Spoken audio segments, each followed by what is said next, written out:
warahmatullahi wabarakatuh. Berjumpa lagi dengan saya Miko Priando di Pilar TV. Hari ini kita mau ngebahas soal tambang ilegal karena belakangan ini kita melihat pemerintahan Provinsi Lampung di bawah kepemimpinan Rahmat Mirzani Jausal ini punya keinginan atau punya komitmen yang cukup baik untuk menertibkan tambang-tambang ilegal. Di Lampung sendiri, berdasarkan catatan beberapa sumber, memang keberadaan tambang ilegal ini cukup marak. Bahkan ada di depan mata kita, misalnya seperti di Bandar Lampung, itu jumlah tambang ilegal cukup banyak. Belum lagi di kabupaten kota lainnya. Dan hari ini saya sudah kedatangan tamu, seorang pegiat atau seorang yang sangat concern dengan persoalan lingkungan, dan selama ini memang lembaga ini sangat punya catatan panjang dalam menyikapi persoalan-persoalan kerusakan lingkungan hidup di Indonesia termasuk di Lampung.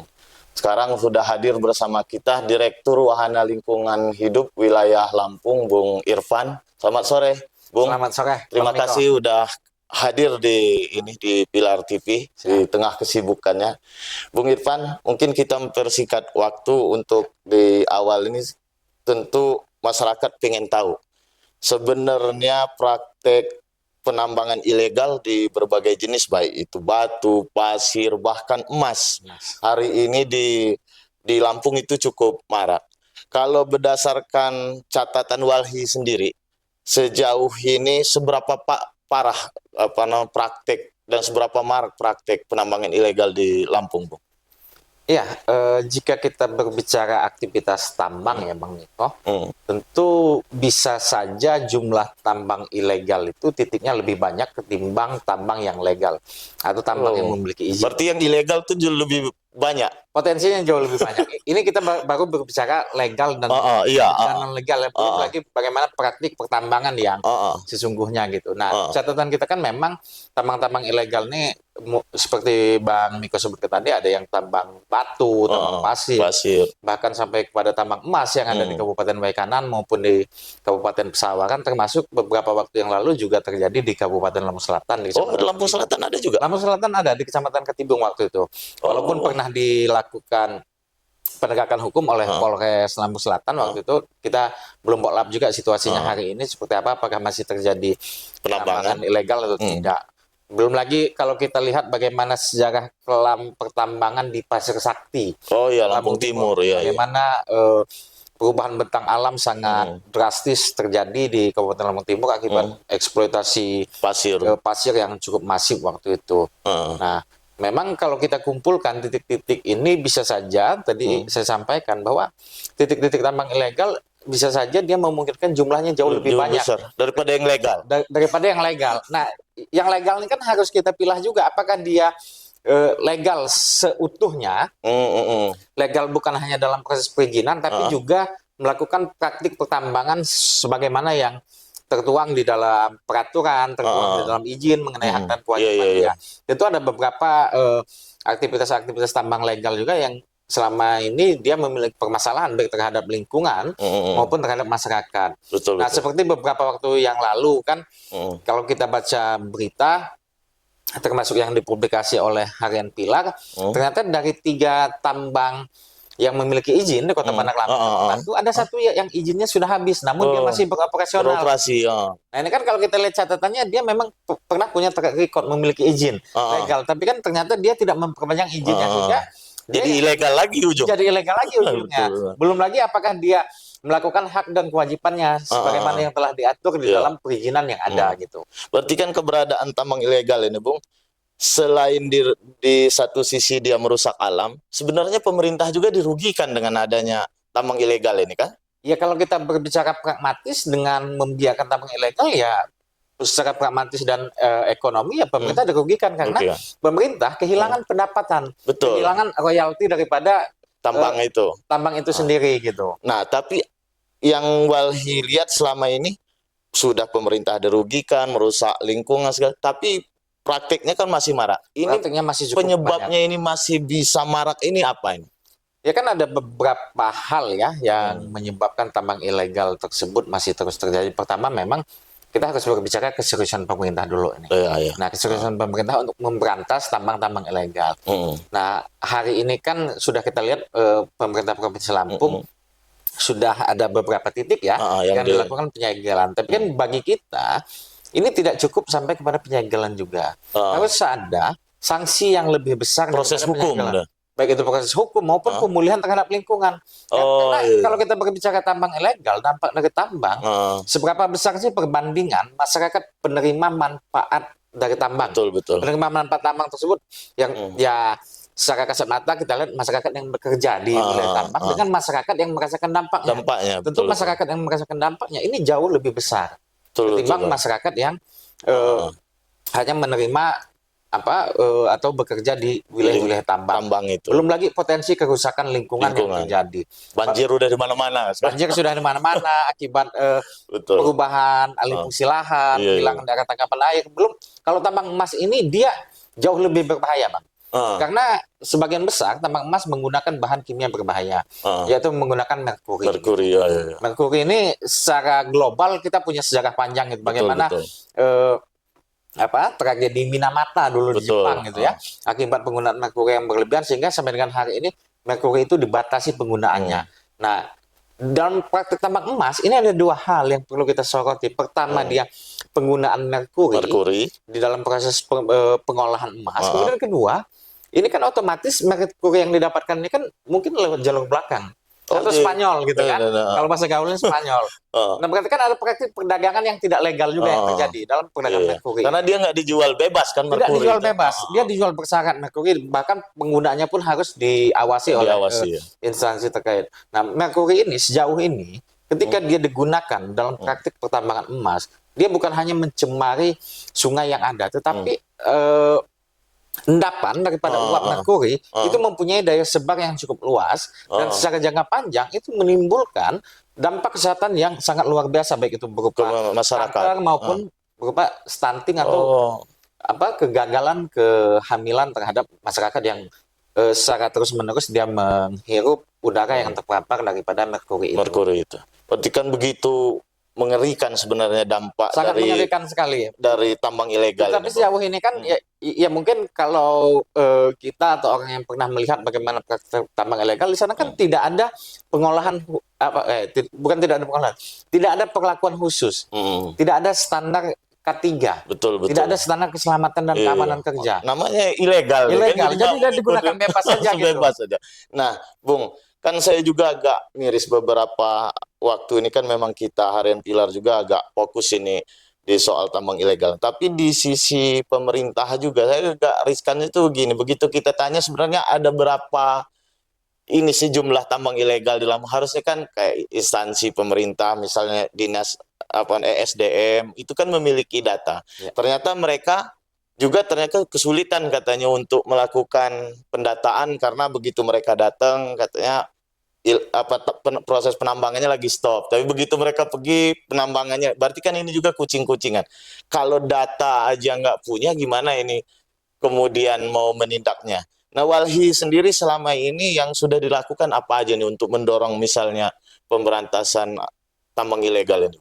Ya, dalam pemberantasan tambang ilegal kan ada beberapa upaya yang kita lakukan ya, baik itu mulai dari monitoring atau investigasi terkait dengan keberadaan tambang-tambang ilegal, kemudian juga melaporkan dugaan tambang ilegal kepada pemerintah itu sudah cukup sering kita lakukan. Oh, sering lapor juga? Ya, bahkan sampai dengan hari ini dalam konteks mengkampanyekan praktik tambang ilegal itu dari 10-an tahun yang lalu sampai dengan hari ini hal itu masih terus kita konsen kita lakukan. Nah, sebetulnya kan berbicara terkait dengan pernyataan pemerintah yang tidak pernah memiliki data konkret ya. Data konkret keberadaan tambang ilegal itu kan berarti kan memang ini tidak pernah menjadi perhatian khusus oleh pemerintah. Betul. Kalau ini pernah menjadi perhatian khusus, ketika ini menjadi suatu kebijakan atau konsen yang harus disegerakan, bisa saja kan pemerintah dengan segala sumber dayanya dia menginventarisir. Betul, minimal itu dia kan. mengerahkan semua sumber dayanya dulu ini. coba dilihat, dihitung ada berapa sih jumlah tambang-tambang ilegal di Provinsi Lampung. Provinsi Lampung, Kan hal itu dulu yang dilakukan. Baru kemudian berbicara bagaimana penanganannya gitu kan. Apakah akan langsung dengan upaya penegakan hukum atau pendekatan preventif dan lain hal sebagainya gitu. Walhi aja tanpa dana APBD, APBN aja bisa bergerak kan Nggak bisa bergerak. apalagi instansi pemerintah kan harusnya yang punya sumber daya yang ini. Bung, di Lampung sendiri yang paling parah yang saya ini itu kan sebenarnya tambang-tambang jenis batu dan pasir dan batu ini yang ini. Memang potensi kerusakan lingkungan yang udah ditimbulkan oleh tambang ilegal ini sejauh ini seperti apa? Ya kan kalau tambang pasir dan batu kita tidak perlu jauh keluar kota lah ya. Di Bandar Lampung bisa kita banyak. saksikan. Di Bandar Lampung kan misal bagaimana dengan judul land clearing, pematangan lahan. Oh, bungkusnya land clearing. Tetapi ternyata dia mengambil batu, mengambil pasir atau mengambil tanah yang kemudian dijual menjadi material dalam proses konstruksi gitu kan. Sehingga kalau kita identifikasi di Bandar Lampung misal ada 33 bukit yang ada di Kota Bandar Lampung ya. Dan bukit yang belum tersentuh sama sekali itu ternyata hanya tersisa 2 bukit. Dari 33 ya? Dari 33. Awalnya 3, tapi sekarang ternyata satunya udah digarap juga. Satunya sudah mulai beralih fungsi. Jadi bukit yang tersisa itu Bukit Gunung Sula sama bukit di daerah Keraton, saya lupa namanya.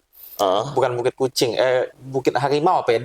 Dia di belakang Pasar Kogal. Oh iya tahu.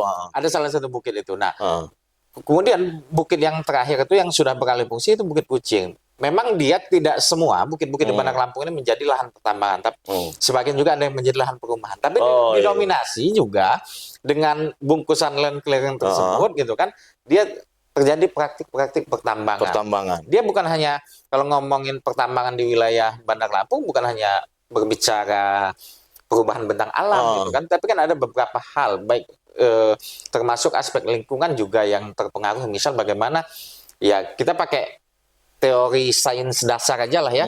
Ketika dia lahan tidak memiliki pepohonan maka daya resap air akan semakin berkurang gitu. Itu kan pelajaran kita SD dulu gitu ya. Pelajaran sains atau IPA gitu. Nah, hal ini juga menjadi salah satu penyebab ya, bukan faktor tunggal, tetapi menjadi salah satu penyebab terjadinya banjir di wilayah Kota Bandar Lampung. Baru hujan setengah jam aja Bandar Lampung ini udah nimbulin banjir deh. Belum lagi kalau kita lari misal ke wilayah agak jauh sedikit di Kabupaten Lampung Timur, bagaimana Pasir Sakti gitu ya. Pasir Sakti itu kan kalau kita lihat di Pasir Sakti aktivitasnya masih berlangsung sampai sekarang. Ada beberapa titik lah ya yang masih berlangsung.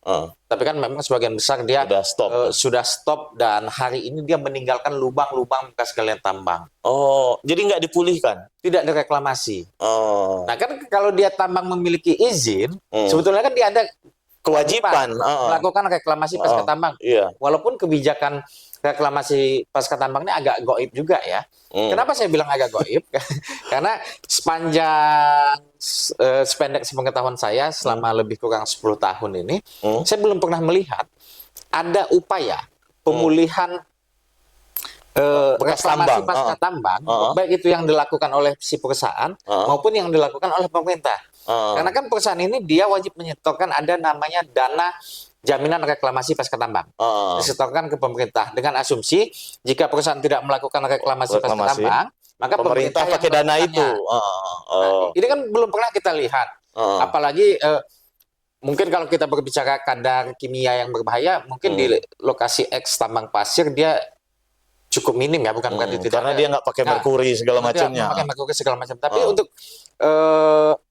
material-material tambang yang lainnya, terutama misalkan dia terkadang didominasi oleh air yang berwarna hijau agak kebiruan, lubang bekas galian tambang. Mungkin bagi sebagian orang itu menjadi sebuah fenomena baru. Terkadang kita salah kaprah menganggap itu sebagai potensi wisata gitu kan. Padahal kan catatan kita ada beberapa juga lubang bekas galian tambang yang telah memakan korban jiwa. Belum lagi ketika lubang yang berisi air tersebut mungkin mengandung material atau bahan kimia yang berbahaya. Berarti gini, Bung, sejauh yang Walhi perhatikan, tambang-tambang ilegal ini kan marak ini pertama karena pemerintah Minim pengawasan. Minim pengawasan. Betul. Yang kedua soal penegakan hukum. Penegakan hukum juga lemah. Nah, sejauh ini di Lampung udah pernah belum penegakan hukum atau oleh APH pelaku penambang ilegal ini yang diproses secara ini pidana? Ya kalau proses secara pidana Kan ya pidana harusnya ya, ini kan. betul.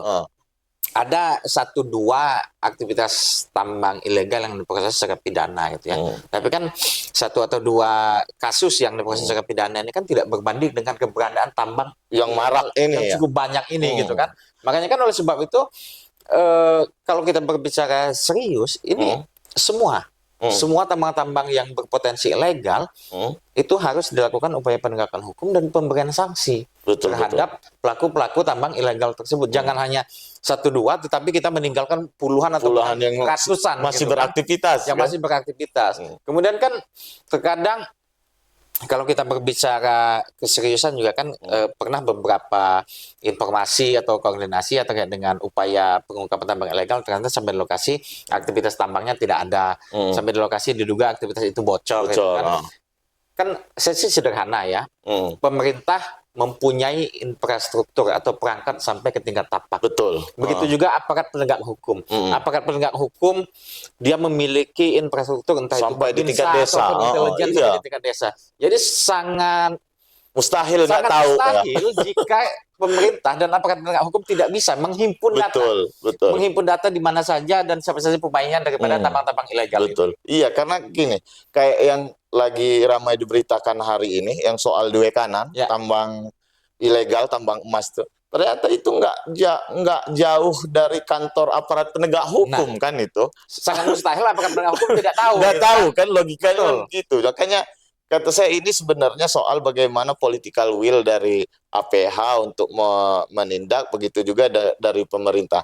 Nah, kalau Bung sendiri nih, yang sangat concern soal lingkungan, menyikapi kerusakan lingkungan, Bung punya saran nggak nih? Pemerintah nih harus apa nih yang dilakukan agar penertiban tambang ilegal ini ke depan berjalan efektif? Iya, pertama kan diinventarisir dulu ya. Keberadaan tambang ilegal juga termasuk tambang-tambang yang legal tapi potensi bermasalah ya. Itu dulu pertama diinventarisir, kemudian kedua upaya penegakan hukum serta pemberian sanksi. Apakah sanksinya pemulihan lingkungan atau seperti apa? Kemudian yang ketiga, dia harus mengembalikan fungsi lingkungannya pasca tambang itu rehabilitasi lingkungan pasca tambang. Nah, termasuk juga aktivitas-aktivitas tambang legal yang telah menitipkan dana jaminan reklamasi tersebut namun perusahaannya tidak mereklamasi, itu kan menjadi tanggung jawab pemerintah dan itu harus dilakukan oleh pemerintah. Karena berbicara tambang ini dia sangat luas dampaknya. Bahkan di beberapa titik saya tadi sampaikan ada beberapa anak atau orang tenggelam di lubang bekas galian tambang. Iya. Mungkin kalau kita berbicara luasan tambang kita dan jumlah korban ini tidak apple to apple dengan di Kalimantan ya. Misal seperti di Kalimantan Timur kan mungkin sudah puluhan atau bahkan mungkin mencapai ratusan orang mati dan tenggelam di lubang bekas galian tambang batu bara. Iya. Kan kalau di Kalimantan memang tambang semua, pusatnya tambang batu bara. Tetapi kan ini kita bukan hanya berbicara kuantitas, ini kita berbicara nyawa manusia. Kemanusiaan ya. Ini berbicara kemanusiaan, ini berbicara keberlanjutan lingkungan, ini juga berbicara bagaimana keberlanjutan dan kenyamanan dan kesehatan masyarakat yang ada di sekitar. Betul, Bung. Ini kan ilegal atau enggak ilegal ini kan sebenarnya kan bicara perizinan. Betul. Nah, saya agak bingung kenapa orang lebih suka ilegal daripada yang apakah perizinannya yang susah diurus atau gimana sebenarnya kendalanya? Ya kalau perizinan susah diurus kayaknya pemerintah selalu gembar-gembor OSS lah ya. Online single submission gitu ya. Online single submission, kemudian mempermudah investasi, mempermudah proses katanya kan. Nah, mungkin yang membuat orang enggan untuk mengurus izin bagaimana proses birokrasi yang mungkin masih cukup lama. Belum lagi memerlukan biaya mungkin ya, proses birokrasi. Belum lagi dia kan tambang, misal tambang emas nih. Kalau dia harus memiliki izin, kalau dia harus legal, dia juga harus wajib melakukan pengolahan lingkungan. Nah, biaya pengolahan lingkungan kan cukup tinggi gitu kan. Di situnya ininya yang bikin orang mungkin berat. Kalau orang berbuat kejahatan ya ngapain saya ngurus izin? Mending saya lewat jalur tambang aja gitu dulu kan. Mending saya lewat jalur belakang, dan kalau ada yang mungkin agak-agak ngegangguin ya mungkin praktik gratifikasi dan lain hal itu terjadi juga gitu kan. Oh, berarti di situ yang Di ngebuat situ. orang enggan mengurus perizinan itu karena ada persyaratan, misalnya dia harus memulihkan pasca Betul. tambang, itu bukan soal proses perizinannya yang susah ya. Masalah kewajiban dia yang harus dipenuhi dan itu besar ternyata ini. Dan itu biayanya cukup tinggi. Nah, Bung, di Lampung sendiri ini potensi tambang yang ada di Lampung ini memang cukup besar apa gimana kok marak tambang ilegal ya? Kan kalau yang sejauh ini kan yang kita lihat kan kayak Sumsel punya batu bara yang potensi besar, dan itu ya dikelola dengan perizinan segala macam. Nah, kalau di Lampung sendiri memang potensi tambang ini besar. Mungkin kalau kita berbicara besar kecilnya potensi, ini dilihat dari material tambangnya gitu. Karena kan kalau seperti case yang beberapa kita advokasi, kalau kita berbicara material kayak Lampung Timur, pasir atau pasir laut gitu ya, pasir atau pasir laut itu kan selain potensinya besar, Lampung ini kan memiliki letak geografis yang strategis. Dia dekat dengan Jakarta, dia bisa ekspor langsung ke luar negeri gitu kan. Ya kita paham lah ya bagaimana misalnya reklamasi di negara tetangga gitu kan, itu kan mengambil material dari Indonesia. Itu yang ngebuat Lampung ini ya. Itu yang membuat. Kemudian kedua, misal tambang batu, mungkin karena aktivitas konstruksi yang terus berjalan di Provinsi Lampung juga tambang-tambang batu juga masih cukup marak di Provinsi Lampung. Bahkan setahun yang lalu saya mendapat informasi untuk pembangunan jalan tol Trans Sumatera di wilayah Sumatera Selatan itu ngambil batu splitnya dari Lampung. Oh gitu ya? Iya. Pantesan di Lampung jadi gitu maraknya ini tambang batu ya. Nah, kemudian masalah tambang emas ya. Tambang emas kalau kita berbicara skala besar kecilnya, potensi besar kecilnya dilihat dari subjeknya. Mungkin bagi korporasi ini kecil, tapi bagi perorangan atau penambang-penambang liar ini potensi yang cukup besar gitu kan. Bahkan kan apalagi dengan harga emas yang lagi naik. Dengan harga emas yang lagi tinggi gitu kan. Bahkan perorangan itu minimal satu hari itu bisa membawa pulang 5 gram emas gitu ya. Iya, kalau sekarang kali 2 juta ini. Dengan harga logam mulia 2 juta, mungkin ketika mereka menjual emas hasil lambang 1,5 juta gitu ya. Kali 5 gram udah 7,5 juta sehari itu. Kerja di mana kita di Indonesia dengan gaji segitu gitu kan. Sebulan aja belum tentu. Seperti itu. Ini gitu. Sehari penambang bisa dapat. UMR Jakarta aja masih di bawah 7 juta. Makanya luar biasa itu. Nah, Bung, di Lampung kan di bawah kepemimpinan gubernur yang baru, di bawah kepemimpinan Yai Mirja ini kan sekarang lagi agak concern juga lah soal penertiban tambang ilegal dengan beberapa yang sudah kita lihat disegel segala macamnya. Nah, ini momentum menurut saya itu bagi kita semua, bagi masyarakat untuk mendorong penertiban tambang ilegal ini lebih kuat dan lebih luas.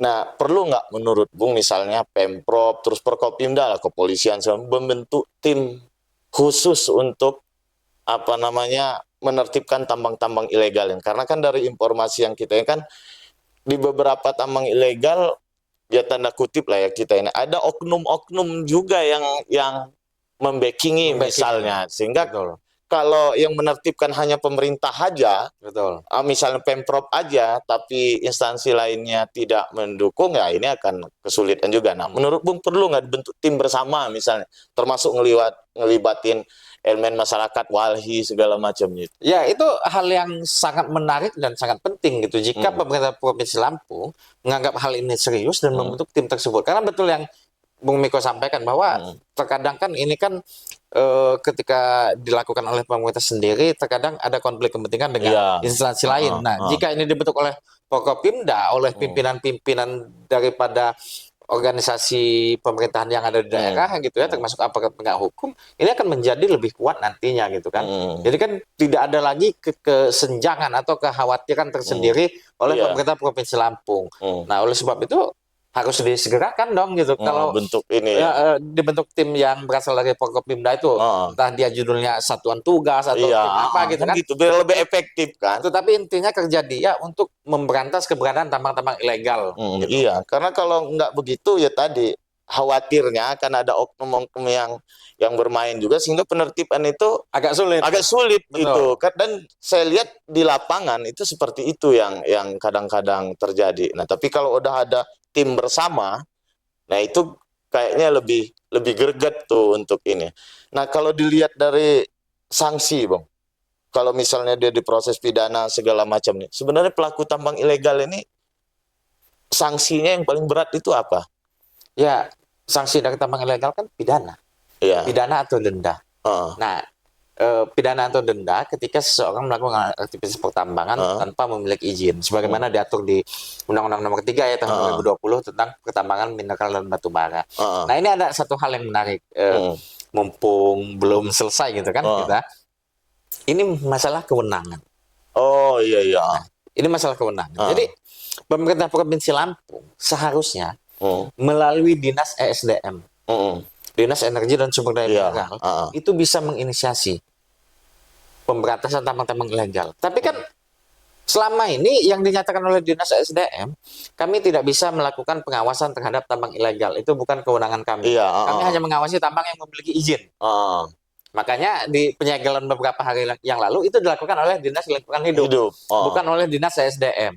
Nah, ini kan seharusnya bagi kita melihat tidak ada hal yang saklek di peraturan perundang-undangan manapun bahwa tugas ESDM hanya melakukan penegakan terhadap tambang yang punya izin. Tidak ada sampai situ. Bagi kita Dinas ESDM itu mempunyai kewenangan, baik itu yang memiliki izin maupun tidak memiliki izin. Iya. Apalagi yang tidak memiliki izin ditertibkan dong. Tetap ditertibkan, apalagi aparat penegak hukum gitu kan. Nah, apalagi kalau kita ngomongin tambang, aktivitas tambang ilegal kan dia bukan delik formil, bukan delik aduan gitu. Betul. Tapi delik formil. Jadi tanpa ada yang melaporkan, harusnya bisa diproses. Ketika pemerintah tahu, ketika aparat penegak hukum tahu, dia bisa secara inisiatif, secara sendiri untuk melakukan upaya penegakan hukum. Betul. Bung, menjadi aktivis yang concern dengan lingkungan segala itu kan penuh risiko. Betul. Dan di Walhi saya sendiri selama ini kan pernah beberapa peristiwa di Sumatera Utara kalau nggak salah. Apa di mana dulu ketua atau apanya dulu yang stafnya yang di ini. Ini kan berarti kan resikonya tinggi. Terus yang dihadapin itu berbagai macam, mulai dari preman, mulai dari level bawah sampai level pusat. Nah, Bung sendiri memutuskan menjadi aktivis lingkungan ini apa yang melatar belakang itu? Ya, ada beberapa hal sih yang melatar belakangnya.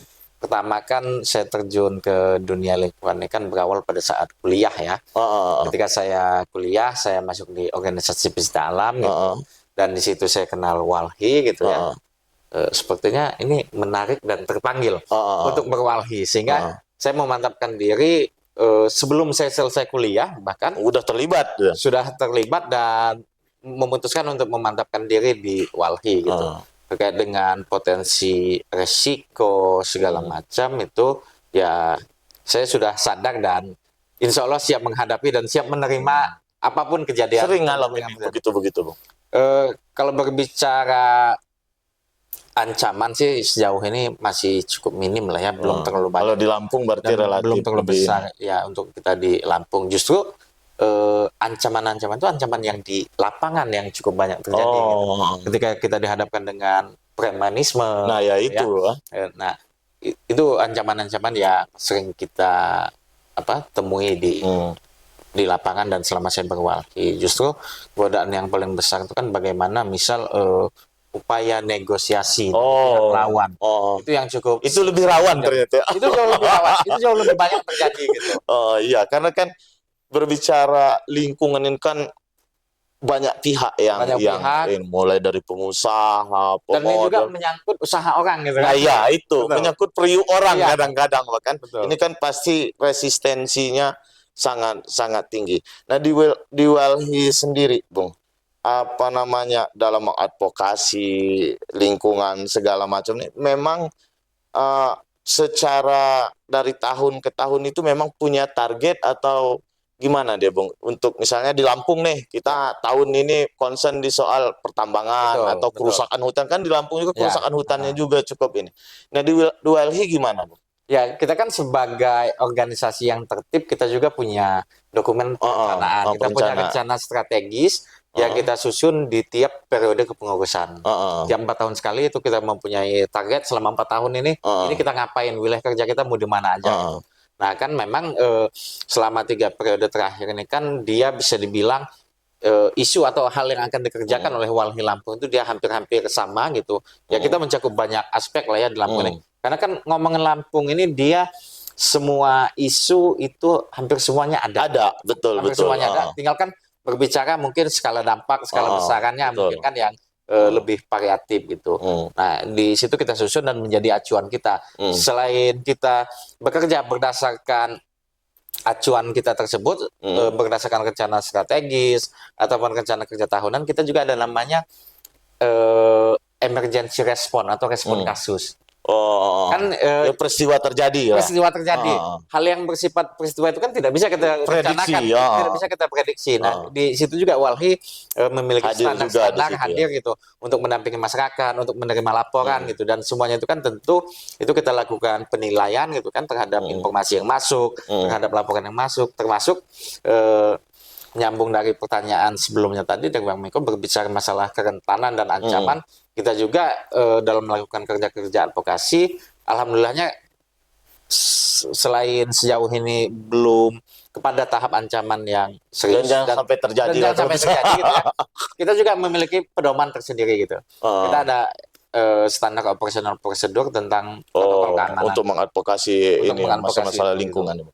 Nah, di Lampung sendiri, Bang, ini kan Walhi dari zaman kuliah Walhi sudah ada dulu di zaman Bung Mukri, terus Bung Hendrawan, yang sekarang Bung Irfan. Kasus lingkungan atau kerusakan lingkungan di Lampung ini yang paling parah itu apa? Ya, apakah kehutanan, kerusakan hutan atau apa? Ya cukup banyak lah ya kalau kita berbicara kasus-kasus kerusakan lingkungan yang terjadi di Provinsi Lampung itu. Misal bagaimana hari ini kita dihadapkan pada situasi, misal kalau kita berbicara kawasan hutan kita mengalami kerusakan yang cukup tinggi, angkanya bahkan berada mungkin di atas 30% gitu ya. Oh gitu, di Lampung. Kemudian hilangnya ekosistem mangrove gitu. Nah itu juga menjadi persoalan, dan hari ini ketika kita pada situasi krisis iklim, kita juga dihadapkan pada ancaman kenaikan permukaan air laut yang akan berpengaruh terhadap hilangnya sebagian wilayah daratan dan pulau-pulau kecil yang ada di Provinsi Lampung. Tapi kan memang selain itu, kasus-kasus yang bersifat konflik sumber daya alam itu yang masih cukup tinggi di Provinsi Lampung. Masih ini ya, Bung? Masih cukup tinggi. Misal kalau dulu kita masih ingat bagaimana konflik antara petambak dengan PT Dipasena zaman dulu. Di Pulau Bawang gitu. Bagaimana puluhan ribu petambak berkonflik dengan perusahaan. Hari ini juga konflik-konflik agraria juga masih terus terjadi di Provinsi Lampung, baik itu antara masyarakat dengan perusahaan, ataupun masyarakat dengan pemerintah, atau antara masyarakat dengan masyarakat gitu. Nah, selama perjalanan Walhi ini di Provinsi Lampung, pemerintah support nggak? Misalnya, atau ada nggak support pemerintah terhadap Walhi gitu untuk mengadvokasi persoalan-persoalan lingkungan hidup ini? Apa justru dimusuhi sama pemerintahan kadang-kadang? Kan kadang-kadang ada kepentingan pemerintah juga kan yang ada di persoalan lingkungan itu. Nah ini kan pemerintah ini memang tidak bisa kita pukul rata. Jadi beda rezim, beda perlakuan. Kadang-kadang. Nah terkadang bisa juga di dalam satu rezim itu ada perbedaan perlakuan gitu kan. Nah ini kan tentu hal ini kan kita lihat lah ya, kalau saya bilang pemerintah tidak memiliki support atau dukungan penyelesaian persoalan sama sekali, itu ya tidak juga gitu. Tapi kan memang ada beberapa kasus-kasus gitu yang didukung oleh pemerintah, baik itu didukung dalam konteks penyelesaiannya, baik itu didukung dalam konteks pemberian sanksinya gitu. Tapi memang jumlah antara yang mendapatkan support atau dukungan dari pemerintah dengan tidak itu ya jauh lebih sedikit gitu. Oh gitu ya. Tapi sepanjang ini memang yang diadvokasi Walhi itu belum ada yang benturan keras benar, misalnya dengan pemerintah. Kan kadang-kadang soal pembangunan juga kan. Ya benturan keras dengan pemerintah juga terjadi juga dengan kita gitu. Oh kan? Gitu, ada juga ya Bang? Ada juga dengan kita. Misal di tahun 2017 itu pemerintah Kabupaten Pesisir Barat ternyata dia mendapat investasi pembukaan tambak di wilayah Kecamatan Bengkunat Belimbing waktu itu. Nah ternyata aktivitasnya sudah jalan, dia belum memiliki perizinan sama sekali. Oh, tapi aktivitas sudah berjalan. Aktivitas sudah berjalan gitu kan. Oh. Dan hal ini kan ya tentu kita laporkan dan sampai kepada proses peradilan waktu itu. Dan mungkin ada beberapa kebijakan yang mungkin tidak sejalan, tidak satu pemikiran lah ya, tidak satu pemikiran dengan kita. Misal terkait dengan pembukaan jalan di Taman Nasional Bukit Barisan Selatan. Dulu.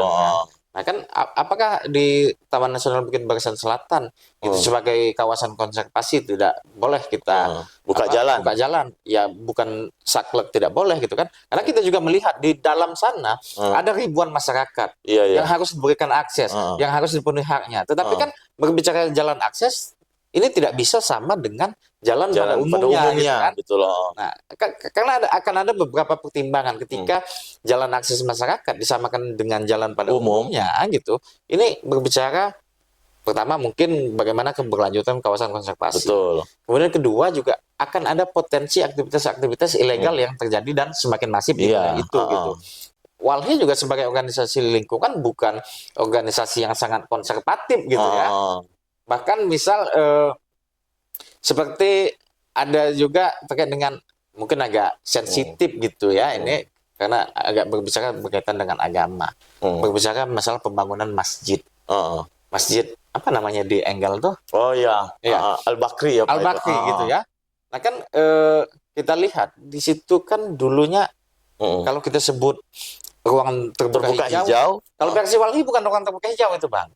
Apa itu? Itu public space. Oh, itu ruang publik sebenarnya ya. Itu hanya sebatas ruang publik. Ruang publik berbeda dengan ruang terbuka hijau.